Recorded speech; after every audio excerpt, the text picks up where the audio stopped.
keynote speaker this evening. I have known Andy by reputation of his work and had the pleasure to get to know him personally some years ago.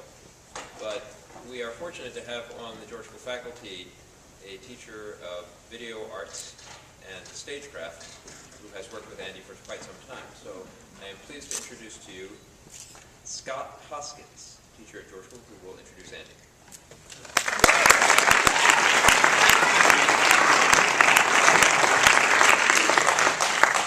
Is this on?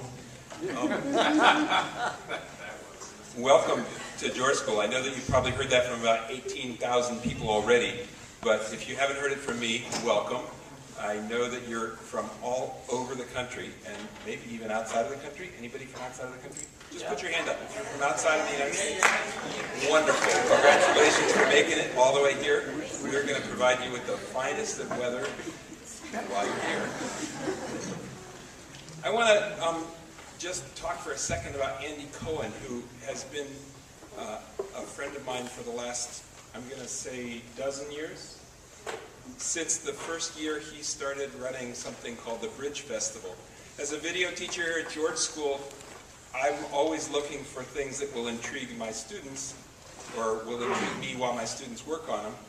And so when Andy came up with the idea of the Bridge Festival, it just struck me as a really cool thing. And we started submitting videos back in the first days of that. In that time. 4 years ago, Andy was starting to get interested in a project which I think he's going to talk about to at least some extent this evening. And he needed to meet and talk with someone who was in this country but not in New York. She was in Philadelphia, however, and so by hook and by crook, Andy came down to George School, and Joyce Ajluni, the woman in question, came up from Philadelphia, and the two of them had this little chat. I asked if I could be there while they were chatting because, hey, it's my home turf, and I thought it would be kind of cool to listen in. And they hammered out a really intriguing video idea, which Andy will tell you more about in just a moment. And I think that that really showed me something about Andy that I hadn't really seen before. I knew that he was a motivated teacher, that he was excited about Quaker values and how to teach using Quaker values as an underpinning or a foundational structure, but I didn't really understand how he saw fit to use that until he began pitching this idea. So I'll leave it to you to decide whether that corresponds to your understanding of Friends' values, but in any case, let me proudly introduce Andy Cohen.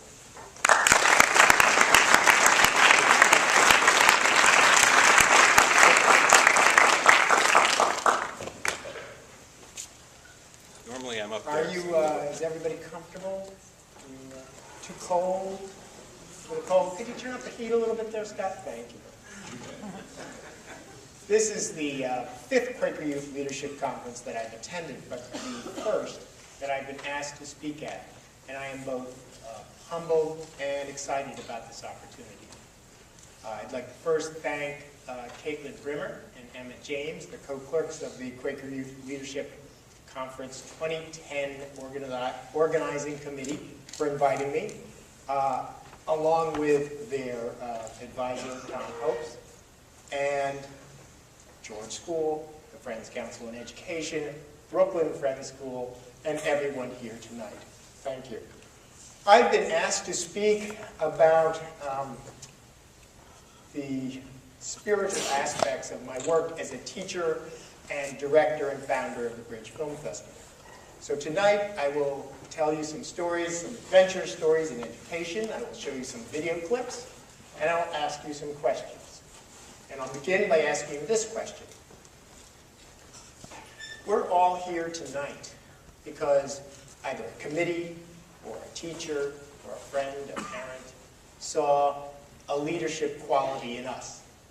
And as leaders, at some point you will ask yourself this question of, am I leading? Am I leading? Or am I being led? Or as the Quakers like to say, am I following a leading? And I think once you are given a quest, it may look something like this. You may have a path with a start, an end, and a path you have to traverse. But on that path, you may find some of these. What are these? That's the first question of the evening. Does anybody want to take a guess? Oh, no. Oh, we got something. Yes. Obstacles. You're absolutely right, and you're the first winner tonight.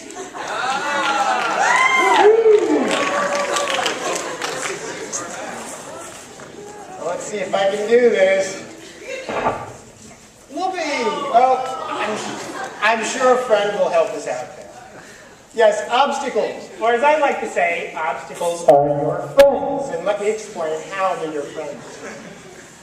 Obstacles come in all shapes and sizes. And at one point, you may come across an obstacle that is so enormous, you can't get beyond it. And you'll fail. And I suppose there are worse things than failing. I mean, at least you gave it a good try. But with this group, I don't think that's going to happen all too often. Now, another way you could approach an obstacle is you could gather all your strength and all your guile and all your friends and smash through it. And sometimes that's all you can do. But be warned, if you do that, you can have some collateral damage, not only to yourself and certainly to the object, the obstacle, but more importantly to what it is you're trying to achieve. So let me give you a third option. And the third option is to approach the obstacle with respect, to listen to the obstacle, to learn from the obstacle, then step back, reevaluate what it is you're doing and why. And when you're sure, deliberately engage the obstacle in dialogue. And I think you might just find the obstacle will begin to move. Now, it may not get out of your way completely, but it'll get out of the way enough so you can proceed. And you'll find that your mission will be that much richer.